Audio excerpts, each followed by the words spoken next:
Language, speech, learning and memory are considered to be higher functions of nervous system. Human beings are unique and blessed to have communication in terms of language, and language is provided by our central nervous system, which enables us to understand the spoken and printed words and to express our ideas in speech as well as in writing. So this is called language, to understand the spoken and printed words and to understand and to express them in speech as well as in writing. Speech is the expression of thoughts which have some meaning. Speech is of two types: spoken speech, written speech. Spoken speech involves both understanding of spoken words as well as expressing the ideas in the form of spoken words. Written speech means understanding the written words as well as expressing the ideas in the form of writing the words. Going further, we should know the various brain areas concerned with language and speech. They are the Wernicke's area, area number 22, the Broca's area, 44-45, the motor writing area or the Exner's area, area number 6, the motor cortex and the angular gyrus, also known as the digerine area, area 39. The Broca's area, also known as the motor speech area, area 44, it is situated in the inferior frontal gyrus, and its function is to receive information from the sensory speech area, the Wernicke's area, and it processes the information into detailed and coordinated pattern for vocalization. Then it sends input to the motor area. So it receives information from the sensory speech area, processes the information for vocalization, and sends information to the motor area to activate the muscles which are required for vocalization. Next is the arcuate fasciculus. Arcuate fasciculus are the fibers which connect the Wernicke's area to the Broca's area. The next area is the Wernicke's area, also known as the sensory speech center, area 22. It is located in the posterior part of superior temporal gyrus. It is present in the categorial hemisphere or dominant hemisphere, which we will discuss later. And the function is to interpret the meaning of whatever is heard and comprehend the words into spoken language and formation of ideas that can be articulated into speech. So its function is interpretation and comprehension of speech, and then the information is projected to the motor speech area. Next is the digerine area. It is located behind the Wernicke's area in the dominant hemisphere, and its function is generation of thoughts and ideas in response to written speech. So whatever function Wernicke's area is doing for the verbal speech, the digerine area is doing for the written speech. And along with Wernicke's area, it forms the sensory speech center. It can also be known as the visual speech center. Next is the Exner's area, which is the motor writing center. It is situated in the middle frontal gyrus in the dominant hemisphere.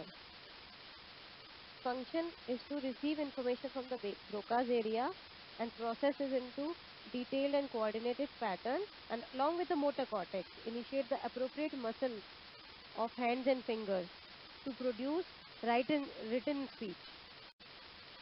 Mechanism of speech and speech center is first understanding of the speech, then expression of the speech. Understanding requires the sensory aspect of communication, and expression of speech requires the motor aspect of communication. Understanding of speech, first for spoken speech, hearing of spoken words by the auditory pathway, then recognition and understanding by the auditory cortex and association areas, and interpretation and comprehension of speech ideas by the Wernicke's area. Likewise, for understanding for written speech, perception of the written words by the visual pathway, interpretation of the written speech by the visual area and the association area, and generation of thoughts and ideas in response to written speech by the Wernicke's as well as the digerine area. For understanding spoken speech, First important thing is hearing of the spoken words, which requires intact auditory pathway from ears to the primary auditory cortex. The primary auditory area, area 41 and 42, is present in the middle of the superior temporal gyrus, and its function is to perceive the nerve impulses as sound, that is in the form of loudness, pitch, source and direction of the sound. Then when the words are heard, then the word should be recognized and understanding of the spoken word should be there. This is carried by auditory association area, area 21 and area 20, which are located in the middle and the inferior temporal gyrus respectively. Their function is to interpret and integration of the auditory impulse that are received by the primary auditory cortex. Then there should be interpretation and comprehension of the speech ideas, and it is done by the Wernicke's area, which is known as the sensory speech area. Already told, it is located in the posterior part of superior temporal gyrus, and its function is to interpretation of the meaning of the words and comprehension and formation of ideas that can be articulated into speech. For understanding of written speech, first of all, there should be intact visual pathway for perception of written words, starting from eyes to the primary visual cortex. Primary visual cortex is the area 17 and is situated in and around the calcarine sulcus in the occipital lobe on both sides. Then its function is to perceive the visual impulses. Once the impulses are perceived, the impulses should be interpreted. So next is interpretation of the written speech, which is done by the visual association area, area 18 and 19, which lie anterior to the primary visual cortex. And their function is recognition and identification of written words in the light of past experience, like visual by words are understood with the help of the past memory. Then the generation of thoughts and ideas in response to the written speech, it is done by the digerine area of the dominant hemisphere. It works similar to the Wernicke's area, and it is also known as the visual speech area, and its function is generation of thoughts and ideas in response to the written speech. Expression of speech in response to both spoken speech and written speech can be in the form of spoken speech or written speech or both. So it involves the activities of motor speech area, which includes the Broca's area, area 44, and the Exner's area, which is the motor writing area. Now the expression in the form of spoken speech. For this, inputs should come from the sensory speech area, the Wernicke's area, and the written speech from the digerine area. Then the information goes to the Broca's area, which is the motor speech area, area 44, situated in the inferior frontal gyrus. So, what it does, it processes the information received from the sensory areas into a detailed and coordinated pattern for vocalization. So the impulses from the sensory area reaches the Broca's area, then they are coordinated, and then the information is sent to the motor area, motor cortex, for implementation. Now the muscles which are involved in the vocalization, like the simultaneous stimulation of muscles of mouth, tongue, which are required for speech, they are activated by the motor area, and the impulses are sent from the Broca's area to the motor cortex. So for expression of spoken speech, impulse should come from the sensory area, then they go to the Broca's area for coordination of the muscles for vocalization. Then from here, the impulse goes to the motor cortex, and motor cortex gives information to the particular muscles for vocalization. Expression in the form of written speech. Now it requires, along with that of spoken speech, it also requires Exner's area, which is the motor writing center, and it situated in the middle frontal gyrus, and it functions along with the Broca's area and the motor cortex, and it initiates the movement of appropriate muscles of hand and fingers to write and express the speech as written. So to express as the written speech, information must come from the sensory speech area, the Wernicke's area, or the digerine area. It is coordinated by the Broca's area along with then along with the exner area, sends information to the Broca's area, also to the motor cortex to activate the muscles which are involved in writing, that is the hands and the finger muscles to write, so that to express the speech in the form of writing.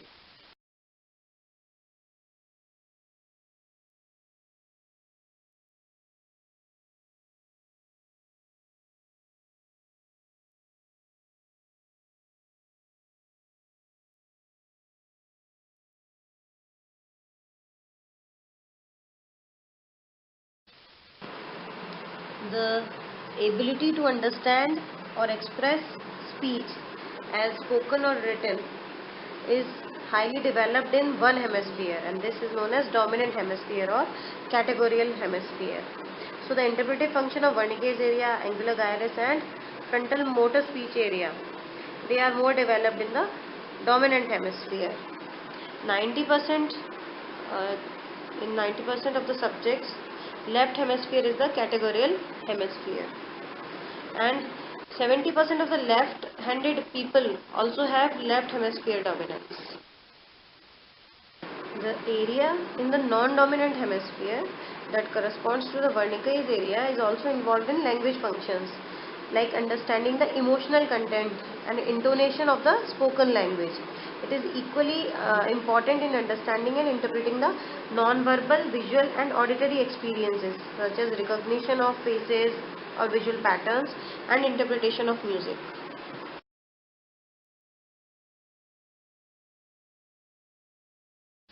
The terminology of dominant and non-dominant hemisphere has been removed, and now categorical hemisphere and representational hemisphere is used, because left hemisphere is not dominant over the right hemisphere. They both have their individual functions.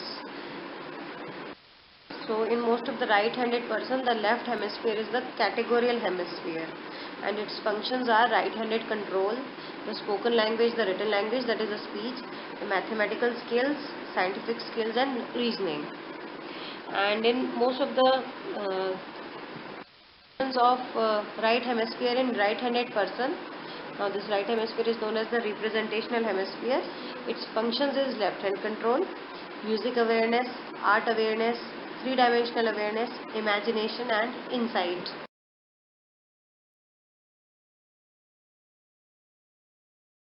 Speech disorders, dysarthria.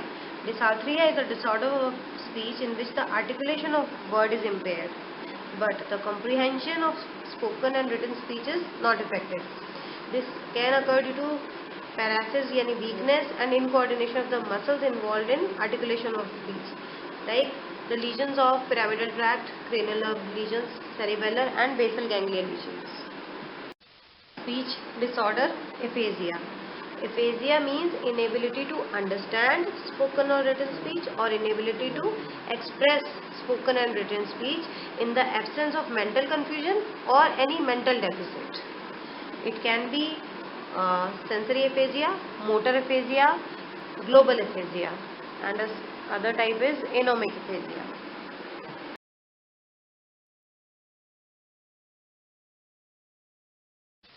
Sensory aphasia, also known as Wernicke's aphasia, there is difficulty in understanding the meaning of the speech because comprehension of the words is lost. Motor speech is intact, so the person talks fluently. So this aphasia is also known as fluent aphasia. And then the person talks excessively. The words he may form new, known as neologism, or jargon speech. Jargon means consisting of abnormal words which may not have any meaning, and the person has difficulty in reading and writing. Anomia can occur if the Hijrine area is also involved. Then the person cannot name the pictures and uh, the things that he sees. Motor aphasia, also known as non-fluent aphasia. The lesion occurs in the Broca's area. Now the coordination of vocalization is involved, so the speech becomes non-fluent. It is restricted to 2 or 3 words, and the person speaks meaningful words, but the number of words are decreased, so known as non-fluent aphasia.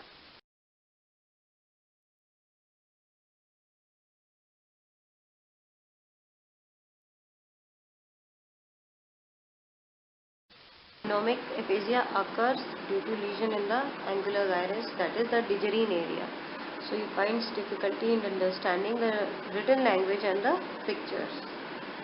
And global aphasia occurs when extensive damage occurs in the categorial hemisphere and both Broca's and Wernicke's area are involved. So the aphasia produced will have features of both the aphasia, Wernicke's and Broca's.